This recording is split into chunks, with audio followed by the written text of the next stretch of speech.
साहेब, आम्ही मागच्या काही दिवसापासून गेल्या 5 वर्ष निवडणुका होत नव्हत्या, परंतु निवडणुकीचं वातावरण तयार झाल्यानंतर आम्ही एक सुरुवात अशी केली की अंबरनाथमध्ये शिवसेनाच का याचं बॅनर लावून आम्ही कार्यकर्त्यांशी संवाद साधला, नागरिकांशी संवाद साधला आणि त्यांना शिवसेनेने केलेलं काम पटवून दिलं।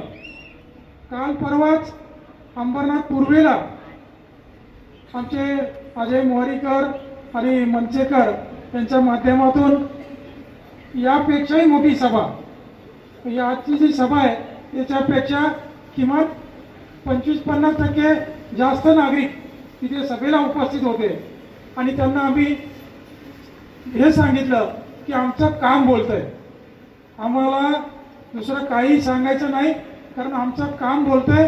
आम्ही या शहरामध्ये सन्माननीय शिवसेना नेते एकनाथ शिंदे साहेब आणि खासदार डॉक्टर श्रीकांत शिंदे साहेब यांच्या माध्यमातून या अंबरनाथ शहरामध्ये जो कायापालट झालाय, विकासाची गंगा वाहू लागली, त्याचबरोबर या अंबरनाथमध्ये आमचे सन्माननीय आमदार बालाजी किनीकर, त्याचबरोबर अंबरनाथ नगरपालिकेचे माजी नगरसेवक, सर्वच पक्षाच्या नगरसेवकांनी ज्यावेळेस मनीषा वाळेकर नगराध्यक्षा होत्या त्यांना बिनविरोध निवडून दिल्यानंतर सर्वांनीच प्रत्येक सभेमध्ये आलेला विषय मंजूर केला। या अंबरनाथ शहरामध्ये माननीय मुख्यमंत्री एकनाथ शिंदे साहेब असताना जो निधी आला तो कधीही कुठल्याही आजूबाजूच्या नगरपालिकेत कदाचित आला नसेल, एवढा निधी या अंबरनाथ नगरपालिकेला मिळाला। अंबरनाथवर विशेष प्रेम, विशेष आशीर्वाद माननीय शिंदे साहेबांनी ठेवला, कारण खासदार डॉक्टर श्रीकांत शिंदे साहेब यांनी या अंबरनाथ नगरीचं जे एक वैभव आहे शिवमंदिर, त्या शिवमंदिराची सुरुवात जशी 965 वर्षापूर्वीचं हे शिवमंदिर आहे, त्या शिवमंदिराला आजूबाजूच्या परिसराला सुशोभित करणं, नागरिकांना सुखसुविधा मिळवून देणं, याकरता पहिलं पाऊल जर उचललं असेल तर डॉक्टर श्रीकांत शिंदे यांनी उचललं। त्याला 150 कोटी रुपये मंजूर केले आणि 965 वर्षापूर्वी तयार झालेलं हे मंदिर एका नदीच्या काठावर होतं, ते त्या नदीचा नाला झाला। पुन्हा खासदार साहेबांनी प्रयत्न केले आणि त्या नाल्याची नदी केली आणि त्यानंतर त्या परिसराचा झपाट्याने कायापालट होऊ लागला।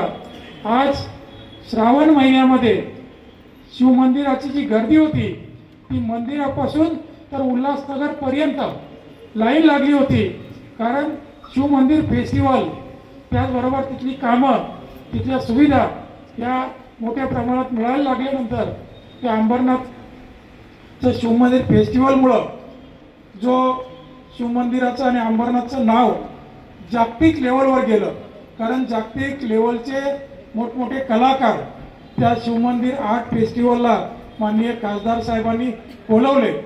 प्रचंड गर्दी, प्रचंड तुफान मोठा कार्यक्रम त्या ठिकाणी होऊ लागला। आपणही सर्वजण त्या कार्यक्रमाला उपस्थित होतात, जात असतात 3-3 दिवस। त्यानंतर अंबरनाथमध्ये नागरी सुविधा, सगळ्यात पहिलं शूटिंग रेंज अंबरनाथमध्ये झालं, ते पुण्याला आणि मुंबईला आहे, ठाण्यात कदाचित नसेल, परंतु ते अंबरनाथला झालं। त्याचबरोबर त्याच्या बाजूला असणारं जे नेताजी मार्केटचं मैदान, त्या ठिकाणी इंडोर स्टेडियम आणि running track, synthetic running track, जो ठाणे शहरात देखील नाही 200 मीटरचा, तो अंबरनाथमध्ये त्याचं काम झालंय 1 ते 6 महिन्यामध्ये। जसं आता सांगितलं मनीषा वाळेकर यांनी की नाट्यगृहाचं उद्घाटन आता 19 तारखेला झालं। नाट्यगृह म्हणलं तर अनेकांच्या भुवया उंचावल्या की नाट्यगृह कसं असेल। ज्या ज्या वेळेस त्यांनी आतमध्ये येऊन ते नाट्यगृह पाहिलं, खरोखर अंबरनाथमध्ये एवढी भव्य वास्तू होऊ शकते आणि त्यासाठी आम्ही सगळ्यांनी आमच्या अंबरनाथचे सर्व पदाधिकारी असतील, आमच्या अंबरनाथचे पत्रकार बंधू असतील, वेगवेगळ्या पक्षाचे पदाधिकारी असतील, सगळ्यांनी आणि अधिकारी वर्गाने मदत केली म्हणून एवढं सुसज्ज असं नाट्यगृह अंबरनाथ करायला मिळालं. आणि त्यानंतर जवळजवळ 5 दिवस आपल्या अंबरनाथकरांना मोफत अशी नाटकं दाखवली गेली. त्यामुळं अंबरनाथच्या कान्याकोपऱ्यातून नागरिक तिथे जाऊन त्यांनी नाटक पाहिलं आणि ते नाट्यगृह देखील पाहिलं. खरोखर अंबरनाथकरांना काय काय हवं आहे ते आमच्या खासदार साहेबांनी, आमच्या सगळ्या पदाधिकाऱ्यांनी नेहमीच पाहिलं. त्यात आमचे जिल्हाप्रमुख लांडगे साहेब, पुढारी भाऊ, त्याचबरोबर अंबरनाथ शहरातले सर्व पदाधिकारी त्यांचा सहभाग हिरिरीने असायचा. जे सांगितलं मग MPSC UPSC भवन असेल, त्याचबरोबर शूटिंग रेंज असेल, नाट्यगृह असेल, आणखी इतर सगळ्या गोष्टी करत असताना मी नगराध्यक्ष असताना आपल्या कुंटवलीची शाळा, एक मला अभिमान वाटतो साहेब की त्या ठिकाणी आमच्या अंबरनाथमध्ये सर्व जाती धर्माचे लोक राहतात.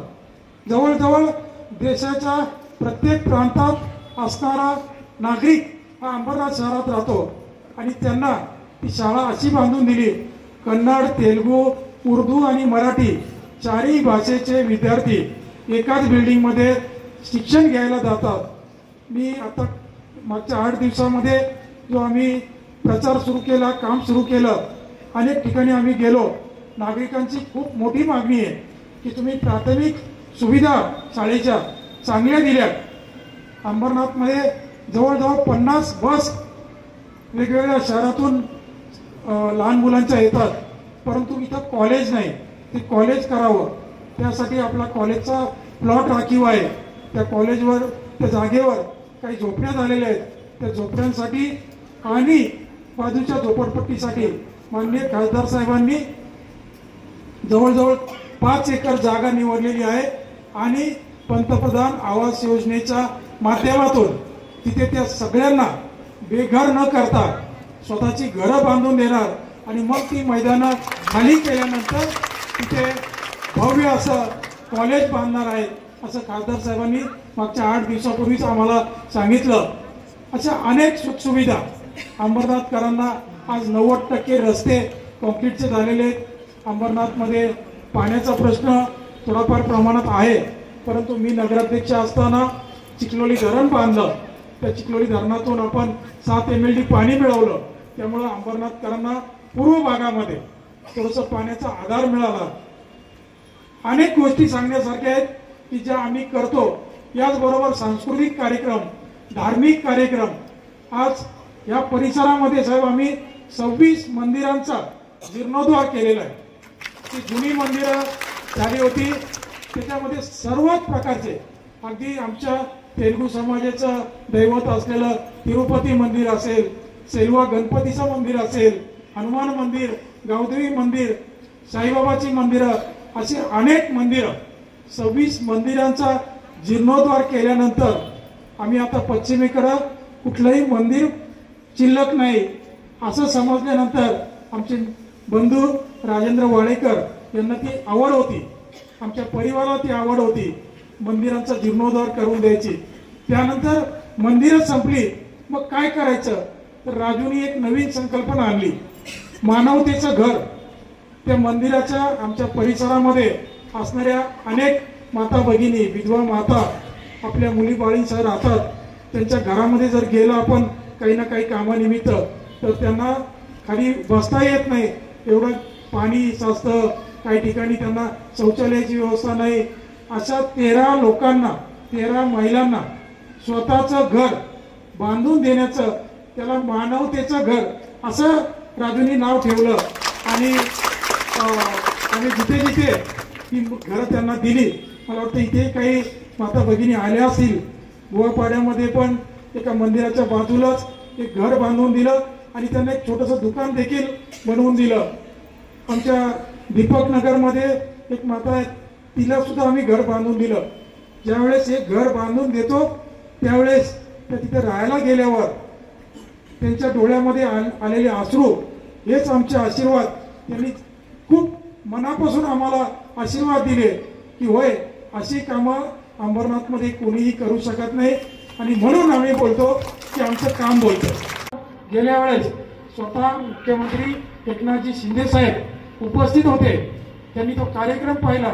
50,000 नागरिक एकाच वेळेस एका रस्त्यावर कार्यक्रम बघायला आले होते. स्वतः शिंदे साहेब मुख्यमंत्री असताना चालत त्या कार्यक्रमामध्ये फिरले.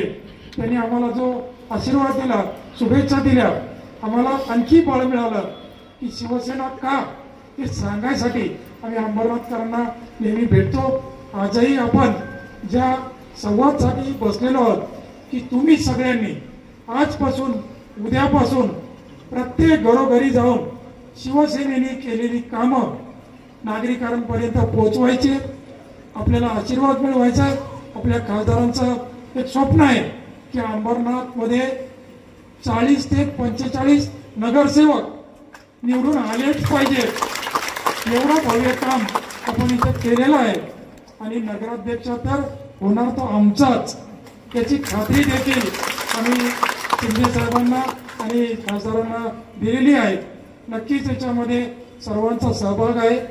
जो पण उमेदवार देतील नागरिक त्याला निवडून देतील एवढी खात्री आम्हा सर्वांना असल्यामुळं आम्ही नागरिकांपर्यंत आपली कामं घेऊन आमचं काम बोलतंय या माध्यमातून आपण सगळ्यांनी उद्यापासून कामाला लागावं.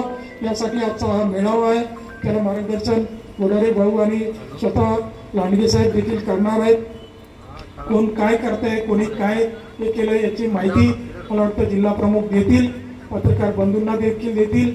त्यामुळं मी आणखी जास्त काही बोलणार नाही. मला काम करायची सवय एकत्र राहून मी फक्त लांडगे साहेबांची परवानगी घेऊन एक विषय अंबरनाथमध्ये जो नेहमीच पत्रकार बंधूंच्या देखील मनामध्ये आहे.